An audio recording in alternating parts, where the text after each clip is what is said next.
Karibu mpenzi msikilizaji katika simulizi ya The University Life, na hii ni sehemu ya 6. Sehemu ya 5 tulishia pale Catherine alipopanga kuanzisha pambano la mapenzi. Nini kiliendelea? Basi ungana nami katika sehemu ya 6.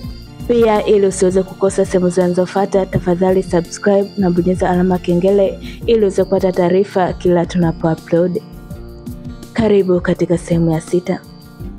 Katika hoteli moja ilikuwa karibu na maeneo ya chuo, walionekana Haila na Alexander wakiwa wamekaa huku kila mmoja akiwa anakunywa kinywaji safi cha baridi. Kila mtu alikuwa anamwangalia mwenzake kwa macho ya huba. Hii ilionyesha wazi wawili hawa walikuwa kwenye hisia kali za mapenzi. Alexander alikuwa anamwangalia Haila huku akiwa anawaza mengi. Alitamani angemjua Haila tangu siku ya kwanza anaanza chuo, kwani aliona amechelewa kumjua mrembo huyo. Haila alikuwa mrembo kiasi kwamba wanaume wengi walikuwa hawawezi kupishana naye bila kugeuka nyuma. Mwendo wake na shepu yake ilikuwa inaweka wanaume wengi kwenye majaribu. Kila siku alikuwa anatongozwa na wanaume wa kila rika. Wengine walitamani hata kuacha wake zao ili tu wapate penzi la mrembo huyo. Ukweli Mwenyezi Mungu alijua kumuumba vyema. Japokuwa Mungu hakosei anapoumba, lakini Haila alimpendelea. Alexander alipokuwa anamwangalia Haila aliingia kwenye mawazo. Alihisi tayari ameshakubaliwa, na kila alipomwangalia alijua anamwangalia mpenzi wake. Basi alimuita Haila. Haila. Haila alimwangalia Alexander, akawa anatazamana. Macho yao yalionekana kama watu waliokuwa na usingizi sana. Haila ndio ilikuwa balaa. Macho yake yalikuwa hayana nguvu kabisa alipokuwa anamwangalia Alexander. Basi aliitika, "Abe, mbona upo kimya sana?" Niambie." "Zamani Haila, nikuulize swali?" "Uliza tu usijali." "Upo kwenye mahusiano au umeshawahi kuwa kwenye mahusiano?" "Sijawahi, wala sipo kwenye mahusiano." "Kweli Haila?" "Ndio Alexander, kwenye maisha yangu sijawahi kupenda." "Kwa nini?" "Ni malezi tu niliolelewa. Siku zote shangazi yangu alikuwa ananielekeza kwenye njia iliyo bora. Kila alipohisi kuna mwanaume anataka kunipoteza, alimwahi na alimpa onyo kali." "Oh, kumbe. Kwa hiyo umeishi na shangazi yako tangu ulipokuwa mdogo?" "Ndio." "Kwa nini?" "Ni story ndefu Alexander. Hata nikikueleza hatuwezi kumaliza. Nitakwambia siku tukiwa free." "Sawa Haila." "Okay, but mbona unaonekana kama kuna kitu unataka kusema?" "Haila, ni story ndefu, lakini ngoja tu nikueleze." "Sawa, nakusikiliza. Lakini samani, wewe upo kwenye mahusiano?" "Kwa nini unauliza hivyo Haila?" "Nataka nijue ili mpenzi wako asije akatona ikasababisha ugomvi." "Usijali, ngoja nitakwambia. Hii ni story ambayo imekuwa kiniumiza maisha yangu yote mpaka nikajikuta nachukia sana wanawake." "Aya, niambie." Basi Alexander alianza kumweleza Haila kwa nini yeye anawachukia wanawake. Kama tunavyojua, Alexander pale chuoni wanawake wengi walikuwa wanamtaka, lakini yeye hakuwa na hisia za mapenzi kwa mwanamke yeyote. Basi Alexander alianza, "Nilipokuwa kidato cha pili, wanawake wengi darasani walikuwa wananigombania. Sikujua sababu nini, lakini marafiki zangu nilipouliza waliniambia ni sababu ya muonekano wangu. Basi kuna dada mmoja ambaye alikuwa kidato cha 3. Siku moja alinifuata akaniambia ananipenda. Kwa upande wangu sikuwa na hisia zozote kwake, lakini marafiki zangu walinishauri nikubali tu kuwa naye kwenye mahusiano. Basi nilimwambia yule dada kuwa nimekubali, na kuanzia siku hiyo niliingia kwenye mahusiano. Mwanzo sikujua chochote kuhusu mapenzi, lakini yule dada alinifundisha kila kitu mpaka nikawa fundi mzuri kwenye mapenzi. Nilijikuta napenda ngono kuliko masomo. Nilipenda sana yule dada, na kila wakati aliponihitaji nilienda kumtimizia haja zake. Alinifundisha kila style, nikawa fundi mzuri, na wakati wa maisha alikuwa anatoa machozi. Sio kama alikuwa anaumia, hapana. Utamu alikuwa anapata ndio ulikuwa unamfanya atoe machozi. Basi tuliendelea na mahusiano yetu mpaka yule dada alipohitimu elimu ya sekondari. Tuliendelea kupendana mpaka nilipofika kidato cha 6 na wakati huo yeye alikuwa chuo mwaka wa kwanza. Hapo ndipo alianza kubadilika. Alipunguza mawasiliano na mimi na kila wakati nilipomtafuta aliniambia yuko busy, mara yupo kwenye discussion. Hali ile ilikuwa inaniumiza sana, lakini marafiki zangu waliniambia nivumilie kwani wanachuo wengi wanakuwa busy. Basi nami niliamua kusubiri. Kipindi cha likizo nilirudi nyumbani nikamtafuta, lakini akawa busy vile vile. Kwa kuwa nilikuwa napajua alipokuwa anaishi, niliamua kwenda bila kumtaarifu ili iwe surprise kwani nilimpenda sana. Nilifika sehemu alikuwa anaishi bila kubisha hodi nisijue kama nafanya makosa makubwa. Nilipofungua mlango nilitamani ningekuwa kipofu ili nisiendelee kuona kile nilichokuwa nakiona. Nilitamani kupiga kelele lakini sauti haikutoka. Mwili wote uliloa jasho mithili ya mtu aliyekuwa anakimbia. Nisha ambaye alikuwa mpenzi wangu alikuwa juu ya mwili wa mwanaume huku akiwa anakatikia mhogo. Nilitamani ardhi ipasuke lakini haikuwa hivyo. Nisha aliendelea kukatika huku akiwa anatoa sauti za mahaba asije kuwa alikuwa ananiumiza. Hakuna aliyeshtuka. Walifanya mpaka alipomaliza. Mimi niliganda pale kama sumaku, sikuweza kufanya chochote. Alexander alikuta analia. Alishindwa kuendelea kusimulia. Haila alimwonea huruma sana Alexander, akajikuta anafuta machozi. Basi Haila alimwambia Alexander, "Pole sana Alexander, usilie, naomba malizia mkasa huu." Basi Alexander akawa na hiana, aliendelea. Baada ya kumaliza mambo yao ndo waliniona. Nisha alijifunga taulo, alafu yule mwanaume akauliza mimi nani. Jibu aliyojibu Nisha sikutegemea. "Mimi simjui, nahisi ni mwizi." Yule kaka aliamini kuwa kweli mimi ni mwizi na alitoka nje wakanitia mwizi. Watu walijaa wakaanza kunipiga, lakini kwa bahati nzuri kuna dada alikuwa ananijua akaniokoa katika harakati zile za kupoteza maisha. Nilipelekwa hospitali nikatibiwa, na tangu siku hiyo niliwaona wanawake kama wanyama.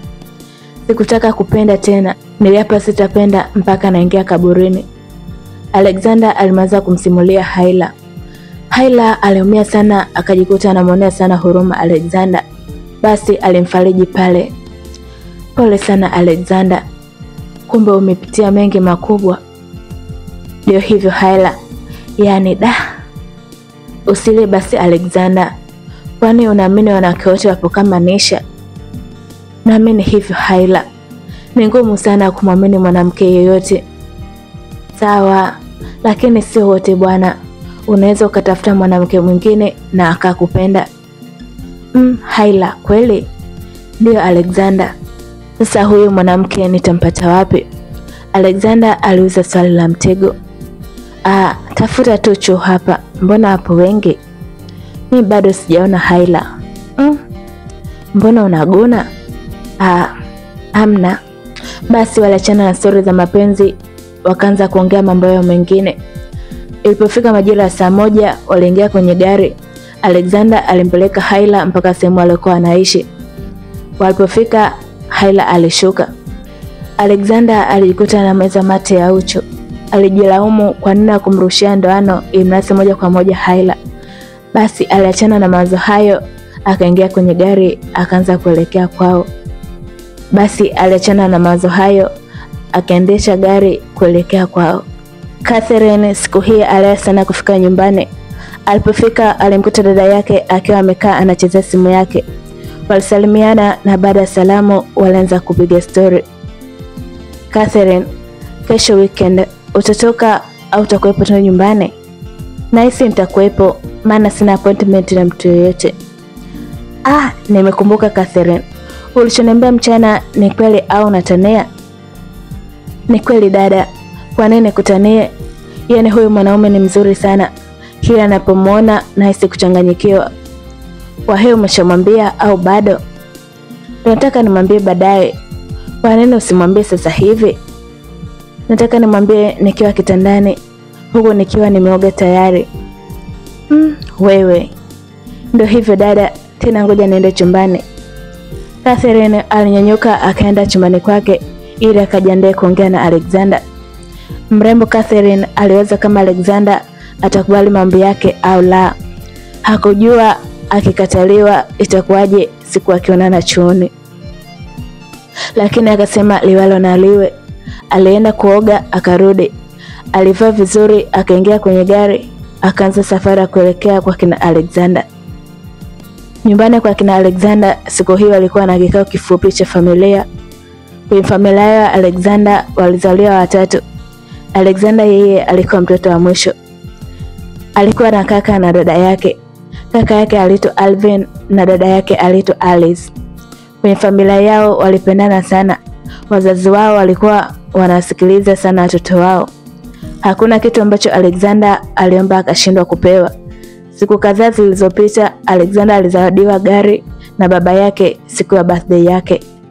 Siku ile ya birthday ya Alexander walienda watu wengi walikuwa na uwezo kifedha. Siku hiyo Alexander alipopewa funguo za gari ndipo alianza kutalii na gari yake ya kifahari. Basi tukiachana na hayo, siku ile usiku nyumbani kwa mzee Allen walikusanyika na familia wote kwa ajili ya kikao kifupi. Mzee Allen alianza, mke wangu kipenzi, wanangu na watoto mliokaa hapa, nashukuru kwa kuitika wito huu. Japokuwa ninayo mengi ya kueleza, lakini nitajitahidi kufupisha ili kila mtu akaendelee na mambo yake. Mzee yule alivuta pumzi alafu akaendelea. Napenda kuwataarifu kuwa wiki ijayo mimi na mama yenu tutasafiri kwenda Thailand. Huko kuna mambo tunaenda kufanya. Tutakapomaliza tutarejea nyumbani. Ngoja nisiongee mengi. Mke wangu, karibu ongea chochote. Asante mume wangu. Kama baba yenu alivyokwisha kueleza, hapa nyumbani mbaki vizuri. Hela ya kutosha tutaachia na tutaendelea kuwasiliana. Mama Alexander alipokuwa anaendelea kuongea, mara simu ya Alexander ilianza kuita. Aliangalia namba ilikuwa ngeni, hivyo alisogea pembeni akapokea. Hello? Alizungumza Alexander. Hello Alexander. Ilisikika sauti nzuri nyembamba ya kumtoa nyoka pangoni. Naambia wewe nani? Mimi Catherine. Oh, naambia Shem. Catherine aliposikia anaitwa Shem alikasirika akajisemea, huyu naye Shem nini? Safi tu. Mbona unaongea haraka? Uko busy au? Hapana, wewe naambia tu. Kuna mzigo nimeagiza nikuletee. Nipo nje ya nyumba yenu. Catherine, mzigo gani? Na saa hizi usiku sana. Alafu wewe ni mtoto wa kike. Usijali kuhusu hilo Alexander. Wewe toka tu uchukue. Kweli upo nje? Ndio. Upo na nani? Nipo mwenyewe. Na nani kakupa huo mzigo? Njoo tu wewe utaona. Basi Alexander aliamua toke nje. Kwa alipotoka aliona gari imepakiwa. Alisogelea gari lile na kioo kilifunguliwa. Catherine alimwambia Alexander, njoo ingia basi, nitakupaje ukiwa nje? Njoo ingia basi, nitakupaje ukiwa nje? Wewe nipe bwana. Mimi sitaingia ndani. Ingia Alexander. Basi Catherine aliendelea kumbembeleza Alexander aingie ndani ya gari, lakini Alexander alikataa. Catherine hakuwa na jinsi. Aliamua tu ampotezee Alexander alafu akaondoka. Alexander alibaki pale nje huku akijiuliza mengi. Catherine ana maana gani kumuita pale nje bila sababu yoyote? Aliamua tu arudi ndani na alipofika kikao kilikuwa kimeisha. Aliingia chumbani kwake. Haila akiwa kitandani na nguo zake nyepesi za kulalia, alianza kumwaza Alexander. Alianza jinsi alivyokuwa anamueleza kuhusu mapenzi yake ya zamani. Kitu ambacho hakukielewa ni kwa nini Alexander hakumueleza kuwa anampenda. Mrembo Haila alikuwa ameshazama kwa handsome wa chuo Alexander. Muda wote tabasamu la Alexander lilikuwa limetawala akilini mwake. Ama kweli mapenzi uchizi. Basi alichukua simu yake akaamua ampigie Alexander. Simu iliita na alipokelewa. Hello Haila. Naambia Alexander. Safi tu. Ndio nilikuwa nataka nikupigie, kumbe na wewe umeshaanza kunipigia. Ndio hivyo nimekupigia nikutakia usiku mwema. Haila. Nini? Leo usilale mapema tupige story basi. Story gani? Nimechoka Alexander. Haila, aliongea kwa sauti ya kudeka. Kweli babe? Wewe nini Haila? Hamna. Aya, niambie sasa. Mimi nimekwambia nina usingizi, alafu pia sina story. Wewe ndo unataka story? Anzisha. Oh Haila, kila siku nilikuwa nasahau kukwambia wewe ni mzuri sana. Oh, asante, lakini hata wewe ni handsome sana. Acha zako bwana. Ndio Alexander. Haila, wewe hujawahi kuwa kwenye mahusiano kweli? Ndio, kwa nini kudanganye? Sawa, naomba basi kesho tukutane. Tukutane wapi? Kubali kwanza. Okay fine. Muda gani? Natamani tushinde wote alafu nikurudishe kwenu jioni. Ndio Haila, natamani sana.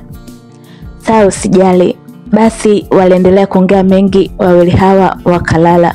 Naendelea kukukumbusha kuwa hii ni The University Life na hii ni sehemu ya 6. Nini kiliendelea? Basi usikose sehemu ya 7. Mimi msomaji wako ni Angelava Jose. Unaweza kunipata kupitia nambari ya simu ya 07131796.